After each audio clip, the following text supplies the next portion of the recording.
partenaires sociaux, mesdames et messieurs, en ma qualité de secrétaire général de la Fédération des travailleurs du Gabon, section interprofessionnelle des affaires sociales, je me tiens devant vous ce jour à la veille des élections professionnelles pour une première dans le secteur public dans notre pays, un événement marquant.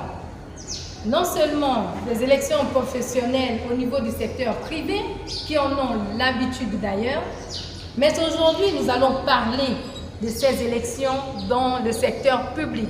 Pourquoi dans le secteur public? Les choses ne se sont pas présentées, sinon organisées, de telle sorte que la liberté syndicale puisse se faire valoir au niveau de nos secteurs administratifs.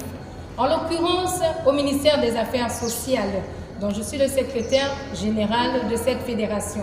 Vous avez ici autour de moi les camarades de la Fédération des travailleurs du Gabon de différents horizons, sinon des secteurs privés tels que la FETRAG, la FETRAG STC, la FETRAG Comilog et j'en passe. Alors pourquoi tenons-nous à faire ce point de presse? La FETRAG SIAS a été écartée des élections professionnelles. Pourquoi? J'ai fait le déplacement jusqu'à la CNEP. De là-bas, il m'a été dit que je suis une fédération.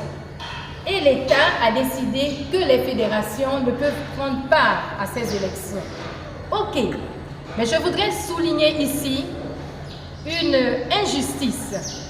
Parce que autour de nous, au niveau des affaires sociales précisément, nous sommes 9 syndicats.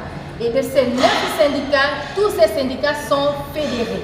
Alors, qui dit syndicats fédérés, dit syndicats affiliés à une confédération.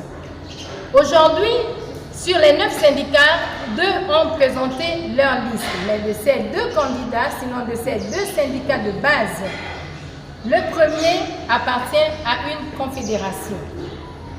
De sa liste, il est lui-même titulaire. Or, il a été spécifié que les délégués, ceux-là qui vont être votés, sinon porter plus haut les revendications de leurs collègues, ne peuvent être retenus, sinon choisis au niveau de leur service de base. Comment se fait-il qu'un président d'un syndicat puisse être à la fois délégué et en même temps président de son syndicat?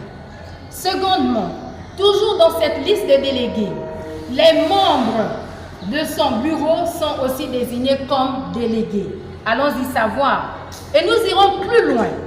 Je crois que ce point attirera encore l'attention de plus d'un dans le secteur public.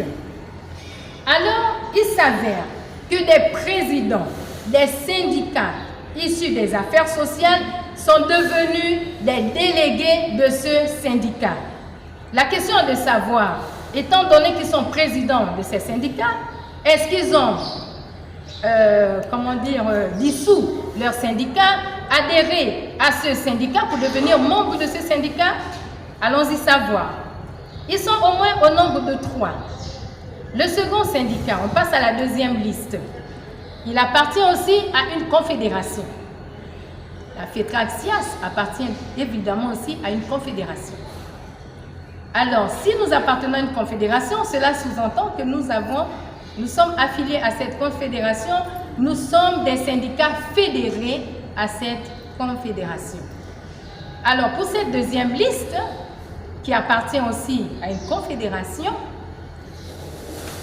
les membres retenus comme délégués ne sont autres que les membres du bureau de ce syndicat. Il y en a au moins 2. Alors, comment les membres d'un bureau syndical peuvent être des délégués?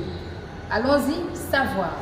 Alors, la question est de savoir. On dit que les élections professionnelles sont la voix même des travailleurs. L'État aujourd'hui donne la possibilité à tout travailleur de s'exprimer au travers de ces élections professionnelles. Mais au vu de la présentation de ces listes, au vu de ces présidents de syndicats, je dirais, qui ont mis sous leur lit leur confédération, qui ont nié publiquement leur confédération pour se présenter sous la bannière d'un de leurs syndicats affiliés à cette confédération, Que pouvons-nous penser?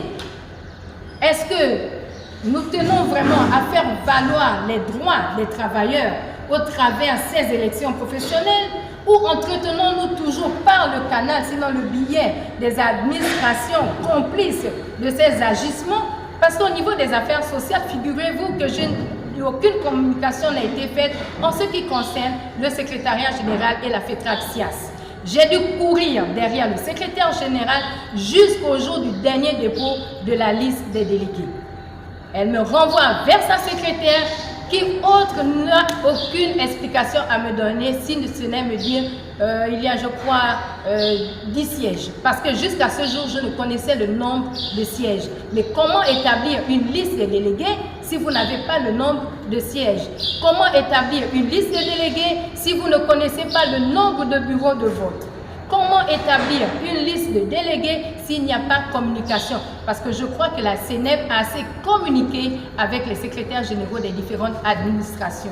Mais il s'avère qu'au niveau des affaires sociales, une complicité s'est fait découvrir entre l'administration garant on va dire quoi?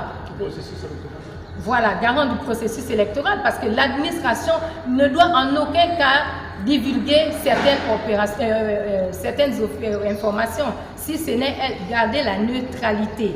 Les informations ne relèvent, ne portent que sur les sièges, les bureaux de vote pour nous permettre d'établir des listes des délégués.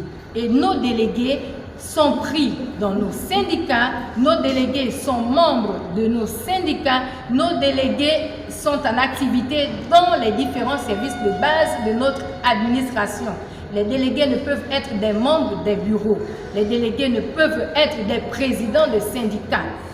Voilà la difficulté, sinon ce que la FETRAC-SIAS voudrait dénoncer à ce jour. Alors, la consigne pour la FETRAC-SIAS, à tous les adhérents, à tous les membres de la FETRAC-SIAS, à tous les sympathisants de la FETRAC-SIAS, en ma qualité de secrétaire général de la FETRAC-SIAS, la consigne que je donne à tous les sympathisants est de voter blanc. Alors, pourquoi devons-nous voter blanc? Voter blanc sous-entend que nous ne reconnaissons pas les bulletins de vote qui nous sont présentés.